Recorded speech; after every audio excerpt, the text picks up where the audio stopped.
Used to sleep through notes in class. I'd wink my eye and laugh. Those days went by so fast.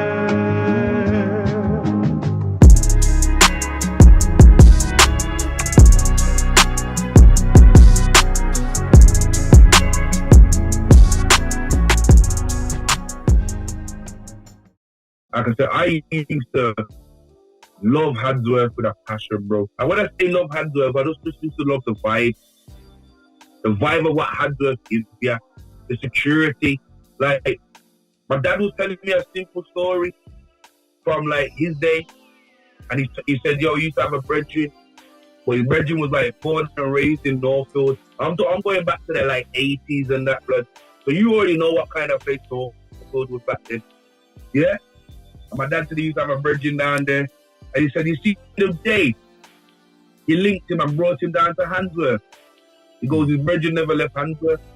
Okay. Because he just couldn't believe the vibes that was down here. You could have gone up at someone's yard and a fucking game of dominoes, and you always can smell good food in the year, and you got blues all the way down one road. Your options, you get me, that sense of community was around it. Yeah. Where, like I said, if your mum seen me and I was getting up to no good, by the time I reach home, my mum knows, you get me, or Miss Roddy sees somebody, she's one of we messing about. You know, sooner or later, our mums know. Because we had other parents looking out for we. Now it's, you got to be worried that them are going to ban up the other parents. Yeah. You know what I'm saying? Like, sense of community has done. So when you got these little leaders that are doing something, man, have to a protective barrier should go around them automatically. You see, like how you got the roadman and you got the top bus. Yeah. That top bus he's protected, isn't it? Now, like, them man protected like Fort Knox now, yeah? You got to go through his army to get to him. That's how we have to do our heralds of the Sunrise Bakeries and all of these kind of people that are pillars of the community, that have always come and tried to help out the community. Yeah. Because you don't know who they are, but at the same time, them man ain't gonna say, yo, I'm stopping in Antwerp, really. And there's big, and you know, you can't say there's not big enough houses, because you just have to drive down Sandwell Road, and then you used to be mansions to me. But now I drive past them now, and I'm thinking, as big as that yard is, I wouldn't want to live there. Or go down to Handsworth Wood, and you got them big houses with drive where you have to drive up. I still wouldn't want to live there, because what happens when you come out the front gate? Problem. It's a problem. All right, then. I make it worse. Imagine we was youths that lived in Handsworth Wood back in the day, yeah, and we lived down there, and we was driving up to, like, through Church Green and Raleigh Close and past the park and all them things there. And all the youths know where we live, and we would return back to that yard. But people don't see the struggle. And you know the worst thing is, man come from back in the day, like I said, because you know these youths ain't educated. Like, man would come back, man live in a boat house, but live around the corner from a council house. Yeah? Yeah. But you know the worst thing is, we're both still eating flipping pilchards and rice. We're still both eating corned beef and rice for dinner on a hard day. Yeah.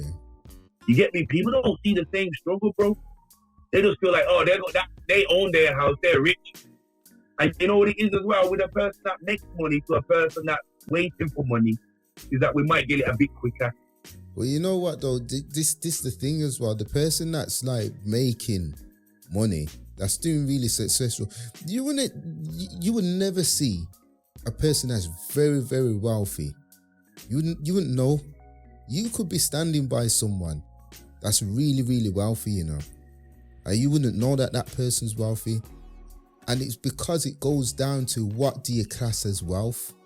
What do you class as wealth? If you see somebody standing there dripping in designer wear from head to toe, a big car, you speak to any of your youths at the youth centre and you show them two pictures, somebody that's got dripping in designers and somebody that's just probably got a white t-shirt on, blue or black jeans or whatever, or it could be a female that's just got basic clothes on, standing there.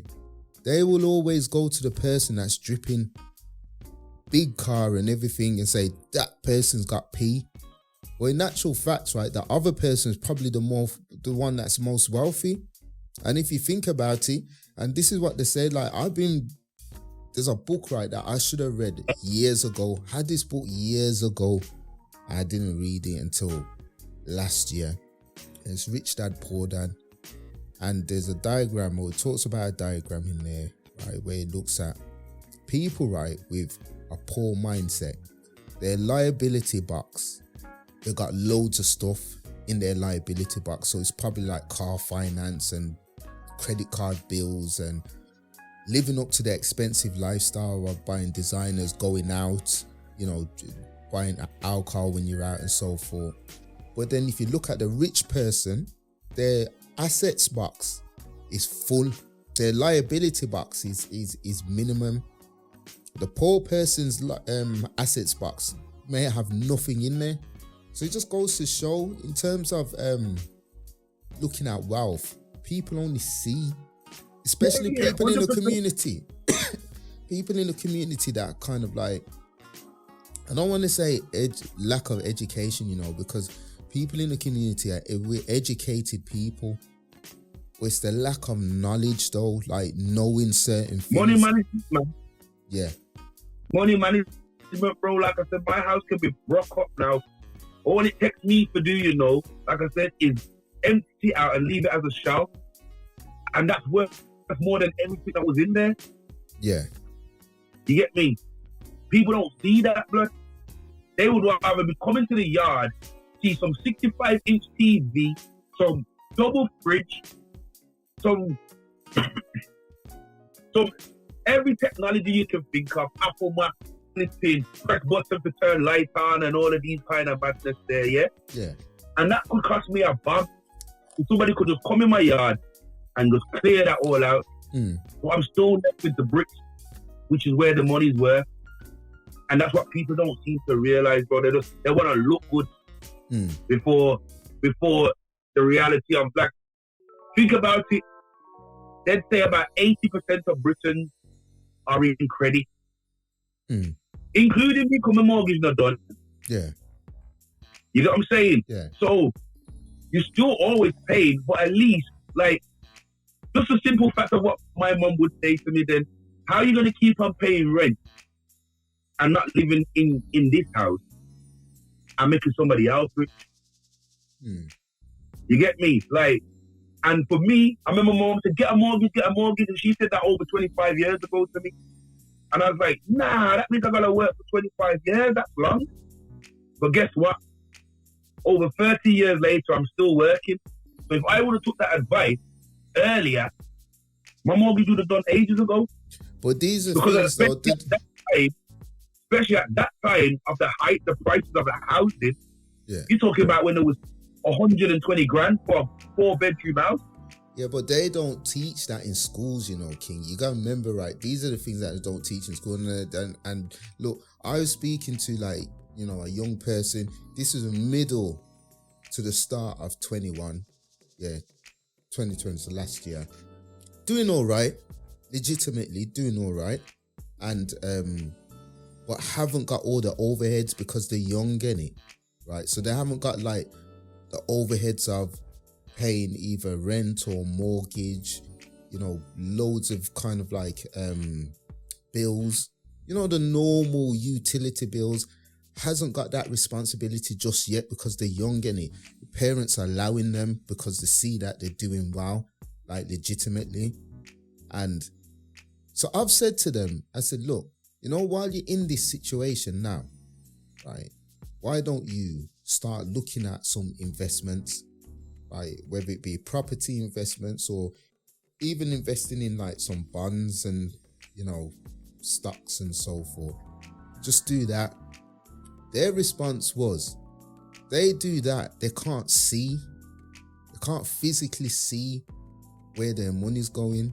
Like if they bought something for themselves, like, and they don't buy, they're not big in buying designers, but they do like buying a few little nice bits and bobs like clothes and that. So they're saying if they bought something nice, they can see where their money's gone. And I'm saying that you see that mindset there, it's a poverty-stricken mindset, because what you're doing is you're buying something that you can see, but what you're buying has no value. It doesn't have any value. It has momentary value. Now, if you're gonna buy a nice watch, like a classic piece, and not go out there and do the madness to it, all this bust down business, but just buying a watch for investment, then you know that that's an investment that potentially could grow over years. You buying a car, But not in the hood. Not in the hood. Not if you're gonna be, but if you're wise about it and you're not buying it to go out there and, you know, wear it and so forth. If you're buying it to say, look, why you gonna buy a watch if you're not gonna wear it? What's the point? Yeah, but you see, this is the thing, right? This is it's you've got to look at it as an investment.